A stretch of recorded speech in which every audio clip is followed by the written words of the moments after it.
Aqui é Débora Luna, eu sou psicóloga com formação no Brasil e nutricionista com formação aqui na Inglaterra. Eu tenho uma convidada muito querida, especial, que é a nutricionista Lidiane Bragunci. Ela vai falar sobre nutrição sem dieta.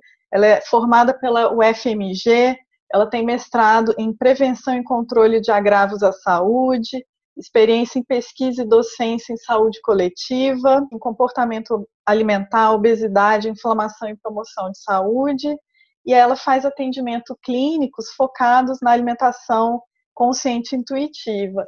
Ela também é co-criadora, junto com a Natália Petri, do método ACE. Muito obrigada pela sua participação aqui. Eu que agradeço, Deb, a participação, o convite.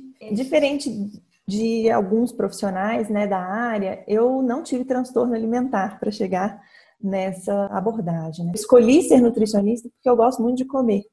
E a minha busca por estudar nutrição era para entender melhor as dimensões do alimento, né? Entender melhor a função do alimento em cada receita, a função do alimento para a promoção da saúde.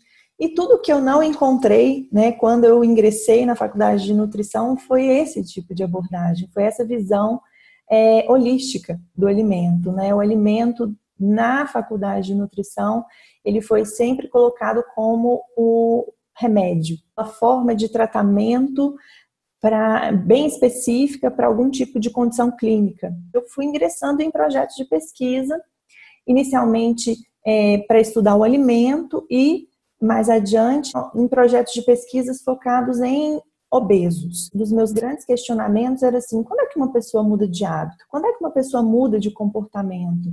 E por que os nossos comportamentos hoje nos trazem tantos males à saúde, né? O que o ambiente tem que está nos proporcionando hoje uma vida em termos tecnológicos, né, mais confortável, com mais qualidade, mas ao mesmo tempo com mais doenças. Por trás de todos os métodos, né, para se tratar saúde, existia restrição, existia privação, existia dieta. A falsa ideia de que a gente precisa retirar o alimento, quando na verdade hoje os estudos têm mostrado que retirar o alimento causa nas pessoas muito mais doença, né, de ordem mental do que saúde.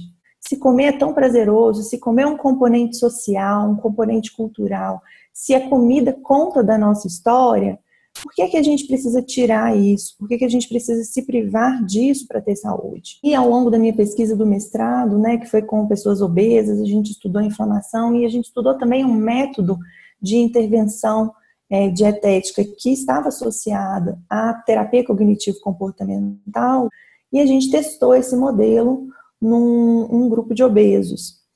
E aí foi então que eu tive o meu primeiro contato com um viés mais psicológico da abordagem nutricional.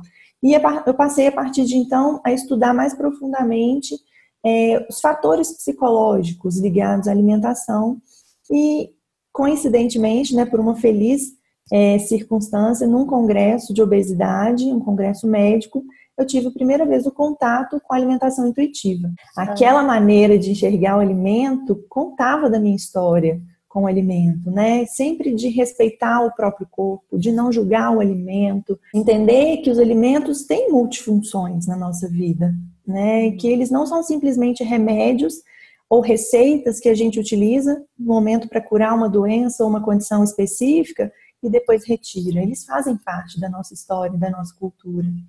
E aí um mundo novo se abriu para mim e várias respostas vieram, né?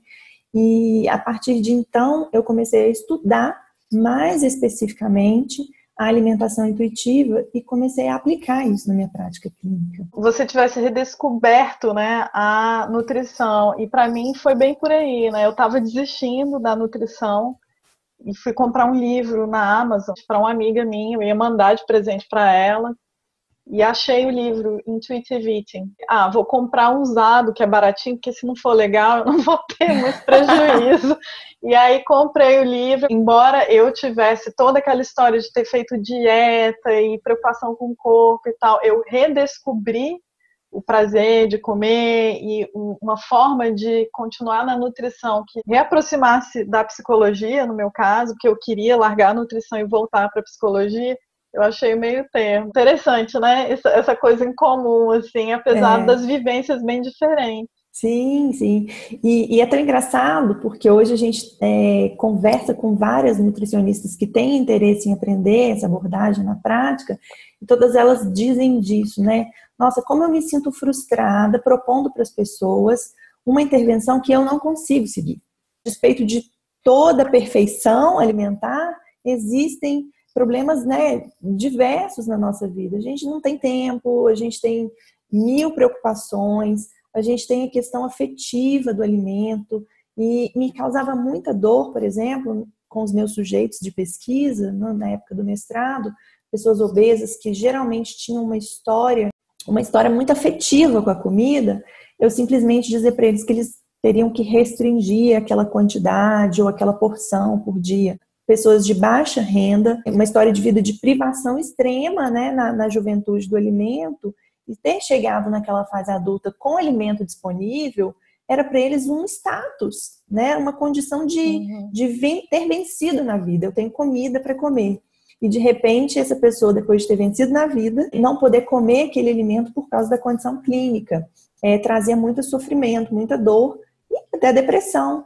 Então, eu comecei a perceber, revisitando a minha trajetória profissional, que a minha intervenção, a minha atuação, ela sempre foi com uma escuta maior, uma tentativa de me colocar mais no lugar daquela pessoa e de tentar entender mais a história dela, o contexto dela, para depois intervir. E aí, nesse meio tempo, depois que eu encontrei a alimentação intuitiva, várias coisas aconteceram na minha vida pessoal e eu acabei deixando a vida acadêmica de lado para dar atenção às minhas questões. Eu voltei para a minha prática clínica, comecei a atender em consultório, e aí, assim, um novo mundo se abriu, né? Eu comecei a observar resultados nas pessoas que eu nunca tinha observado em pesquisa, que eu nunca tinha observado com dietas, E né? como é que é na prática? Porque a gente fala muito aqui de uma vida sem dieta, mas às vezes as pessoas ficam, mas como é que é viver sem dieta num mundo que diz que o certo é fazer dieta?